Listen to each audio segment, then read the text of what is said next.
வணக்கம் அன்பர்களே, வாழ்க மகிழ்வுடன். சிபிஎல்லின் சிந்தனைக்களம், தினம் ஒரு திரவியம், மனதுக்கும் உடலுக்கும். நம்ம எல்லாரும் பீச்சுக்கு போவோம் இல்லைங்களா, கடற்கரைக்கு போவோம். கடற்கரையில போயிட்டு நம்மளுடைய முதல் செயல்பாடு என்னவா இருக்குன்னா, அலைகளில் காலை நனைப்பது. நான் இது குறித்து ஏற்கனவே ஒரு எபிசோட்ல சொல்லியிருந்தேன். அலைகளில் காலை வைப்பது அவ்வளவு மகிழ்ச்சியான ஒரு செயல் அப்படி சொல்லிட்டு. மகிழ்ச்சி தான் அலைகள் நம்மை நோக்கி வருவதும், நாம் அலைகளை நோக்கி செல்வதும், அவற்றில் நம்முடைய கால்களை நனைப்பதும், இது நம்முடைய வாடிக்கையான ஒரு பழக்கம். நாம் கடலுக்கு போனா அந்த கடற்கரையில அலைகள் நம்முடைய பாதங்களை வருடி செல்லுகின்ற அந்த இனிமையான தருணத்தை அவளோடு எதிர்பார்த்து செல்வோம் இல்லையா. ஆனால் எத்தனை தடவை நம்ம போயிருக்கோம், எத்தனை முறை நம்ம கடலுக்கு போயிருப்போம். ஆனா அந்த கடல் அலைகளை பற்றி என்னைக்காவது சிந்திச்சிருக்கோமா? கொஞ்சம் யோசிச்சு பார்ப்போமே. இப்போ சமீபத்துல அதனுடைய சிந்தனை ஒண்ணு என்ன அப்படியே கொஞ்சம் ஓட்டுச்சு. என்னன்னா, இந்த கடல் அலை அது உருவாகிற இடத்துல இருந்து, ஒரு நடுக்கடல்ல உருவாகுதுன்னு வச்சுங்களேன்.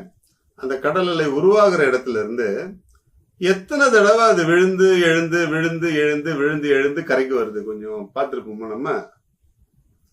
அது கரையை சேர்றதுக்குள்ள எத்தனை முறை அது விழுந்து எழுந்து விழுந்து எழுந்து வருது. ஆனா விழுந்து அப்படியே இருக்கிறது இல்ல, திருப்பி எழுந்து வருது, திருப்பி விழுது, திருப்பி எழுது. இது நம்முடைய வாழ்க்கைக்கு எவ்வளவு ஒரு பெரிய தத்துவத்தை சொல்லிக் கொடுக்குது அப்படின்னு சொல்லிட்டு என் மனசுல பட்டுச்சு. கடல் அலைகளை பார்ப்போம். விழுந்தால்தான் எழ முடியும் என்பதை அது கரைக்கு மட்டுமல்ல நமக்கும் கற்றுத்தருகிறது. இது ஒரு நல்ல சிந்தனையாக எனக்கு பட்டது. கடல் அலைகளை பார்ப்போம். விழுந்தால்தான் எழ முடியும் என்பதை அது கரைக்கு மட்டுமல்ல நமக்கும் கற்றுத்தருகிறது. விழுவதும் எழுவதும் நம்ம மேலோங்கி செல்வதற்கு ரொம்ப முக்கியமானது. விழுந்தே கிடப்பதை விட விழுந்து எழுது, விழுந்து எழுந்து, ஒரே மாதிரி விழுந்தே கிடப்பதும் அல்லது எழுந்தே செல்வதும் ஆபத்து தான். ஏற்கனவே சொல்வது போல, நெருப்பு போல மேல் நோக்கி செல்வதும் ஆபத்து தான். அருவி போல கீழ் நோக்கி கிடப்பதும் ஆபத்து தான். அதனால விழுந்து எழுந்து விழுந்து எழுந்து வாழ்க்கையில் நன்மை தீமைகளை சந்தித்து சந்தித்து வெற்றியையும் தோல்வியையும் மாறி மாறி சந்திப்பவர்கள் தான் வாழ்க்கையில் பக்குவப்பட்டு ஒரு நிதர்சனமான நிலைக்கு செல்வார்கள். இதுதான் நிறைய ஞானிகளும் யோகிகளும் வாழ்க்கையில் கற்றுக்கொண்ட ஒரு மிகப்பெரிய பாடம்.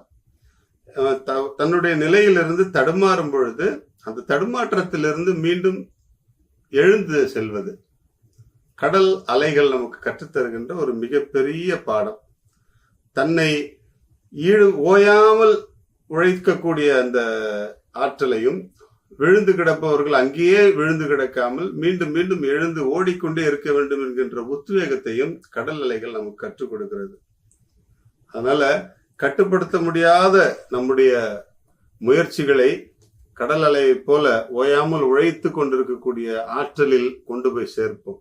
அப்பொழுது அந்த முயற்சிகள் எல்லாம் கரையை தொடும் அலைகளைப் போல வெற்றியை தொடுகின்ற அல்லது நாம் நினைத்ததை நிறைவேற்றிக் கொள்வதை நெருங்குகின்ற வாழ்க்கையை நமக்கு கற்றுக் கொடுக்கும்.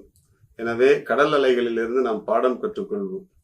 விழுந்து எழுந்து விழுந்து எழுந்து உருண்டு பிறண்டு ஓடி நம்முடைய இலக்கை அடைவதற்கு நாம் முயற்சி செய்வோம். கடல் அலைகள் எதற்காக கரைக்கு வருகின்றன?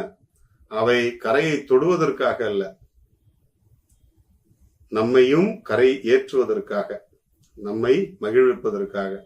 நாமும் நம்முடைய வாழ்க்கையில் எவ்வளவு விழுந்து எழுந்தாலும் முயற்சியை விடாமல் பற்றி கொண்டு விடாமுயற்சியோடு நம்மையும் வாழ்வித்து பிறரையும் வாழ்வித்து மகிழ்வோம். வாழ்க மகிழ்வுடன். இன்றைக்கு எலுமிச்சை பழத்தில் இருக்கக்கூடிய மிகப்பெரிய ஒரு ஆற்றல் நோய் எதிர்ப்பு ஆற்றல். நோய் எதிர்ப்பு ஆற்றல் அதிகமாக இருப்பதால் எலுமிச்சம்பழத்தை சாப்பிடும் பொழுது நமக்கு உடனடியான சத்து கிடைக்கிறது, ஆற்றல் கிடைக்கிறது. எனவே நோய் எதிர்ப்பு சக்தி தேடுகிறவர்கள் எலுமிச்சம்பழத்தை நாடி செல்லலாம். தாராளமாக கிடைக்கும். வாழ்க மகிழ்வுடன்.